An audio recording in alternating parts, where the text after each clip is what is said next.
Good morning, ladies and gentlemen. Welcome to the 8 a.m. bilingual newscast on Royal FM. Good morning, Glory Ngange. Bonjour, Florent Goyan, les titres.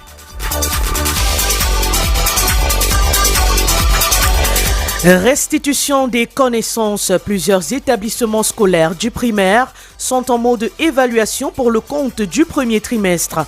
À suivre dans le 8h bilingue, le contenu des épreuves et les difficultés rencontrées pendant les 3 premiers mois de cours. The festive season is fast approaching, a period marked by symbolic activities, including donations to the needy. In this news edition, a clergy will highlight the importance of charitable acts, especially to the less privileged. These, among other news, shall be yours in a moment. Stay tuned. Mesdames, Messieurs, merci de préférer Royal FM pour vous informer. En actualité, l'application des réformes non fiscales dans le secteur de la publicité. Le plaidoyer est posé depuis hier au Conseil national de la publicité.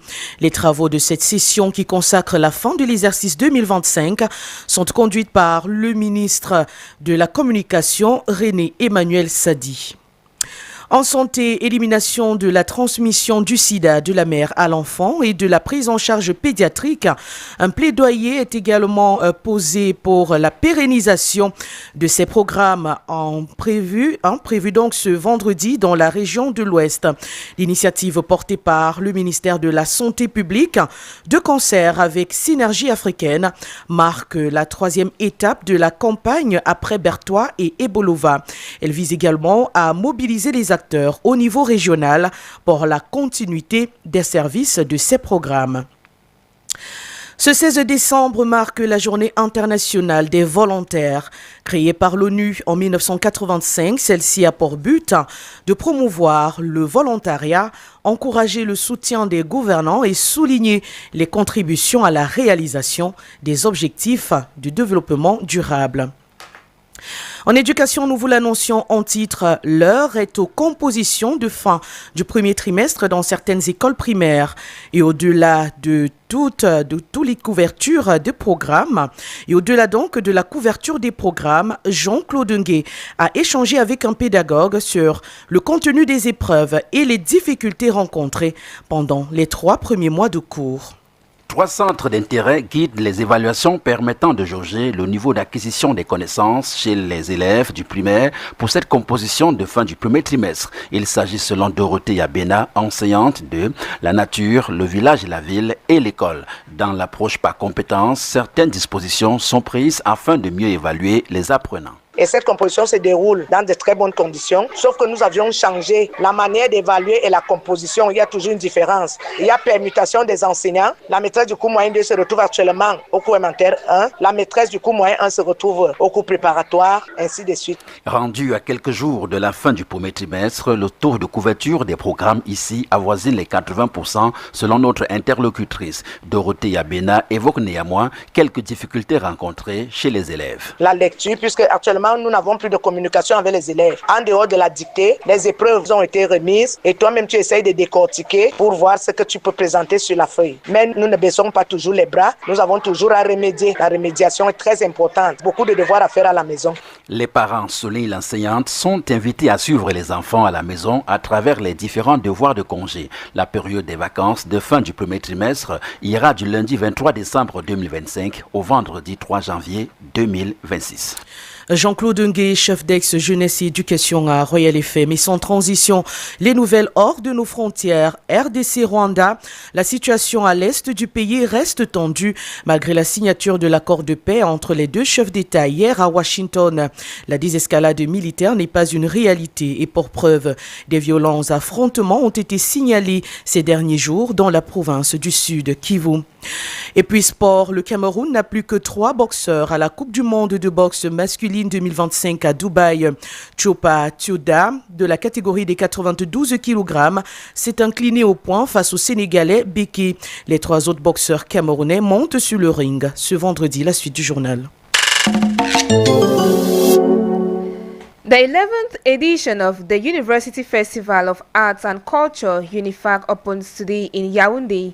The opening ceremony will take place at the National Advanced School of Post, Telecommunications, Information and Communication Technologies, SUPTIC. Holding from today, December the 5th to December the 9th, the cultural event will gather students from the public and private universities to unleash their artistic creativities. The second scientific conference of the Cameroon Association for the Study of the Management of High-Risk Pregnancy ends today in Yaoundé. The event that opened on December 4 is holding on the theme Pre-eclampsia, Diagnostic, Therapeutic and Specific Perspectives of African Women. The two-day held event brought together experts in obstetric gynecology, cardiologists, anesthetics and pediatricians from some African countries, seeking solutions to high blood pressure in pregnant women, said to be the second cause of maternal mortality in Africa. As you heard in our headlines, the month of December has kick-started, and it is a period where people launch activities to mark end-of-year festivities. One of these activities is the giving out of gifts or donations to the needy. This act is considered very vital, especially when it's sincere. Finio Crispin interviewed a man of God on the importance of carrying out charitable acts during end-of-year season and compiled the following report. The act of sharing gifts traces its origin from the presents that were given to Jesus Christ at birth. Pastor Tita David is of the Full Gospel Mission. This sharing of gift is centered on God's love and generosity, the gift of God to mankind, who is Christ, and sharing of gift equally fosters and strengthens relationships. Carrying out charitable acts or donations greatly impact the lives of the giver and the receivers. Spiritually, it's a sign of selflessness and focusing on others. As the Bible says, esteem others more than yourself. The Bible recommends that we should give to those who are in need, to the poor. So this very act has this spiritual significance to people. Believers practicing the act of giving are simply reflecting God's image, as the man of God explains. So God himself gave. He gave us a son, and God also instructed us to share with those who are in need, with those who are poor. And so it's an obedience to God's commandment. And it's also a sign of selflessness and giving consideration to others more than yourself. As the Bible says, love your neighbor as yourself. The end of year is a natural time for reflection on personal values and accomplishments. Giving gifts provides an opportunity to align actions with these values.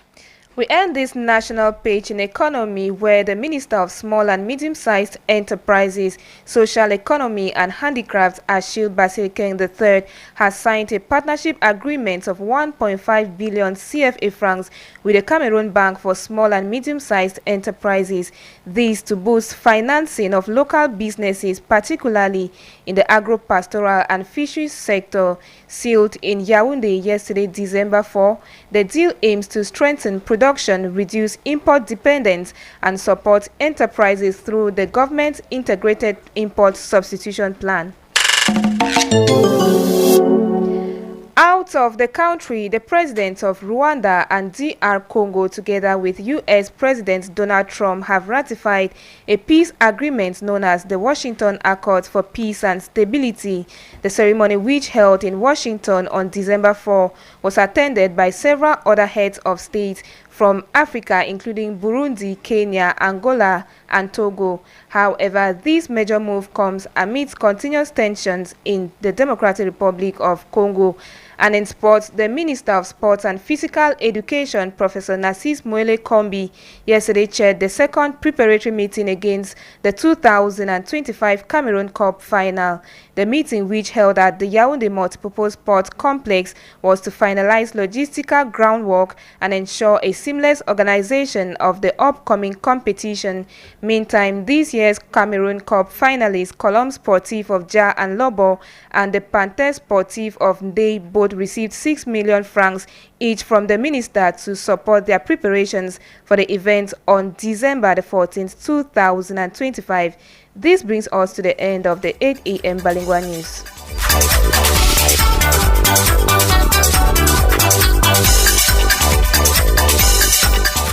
We received technical assistance from Romiat Ekume, who is our sound engineer. Alain Kwekam is behind the camera, script editor.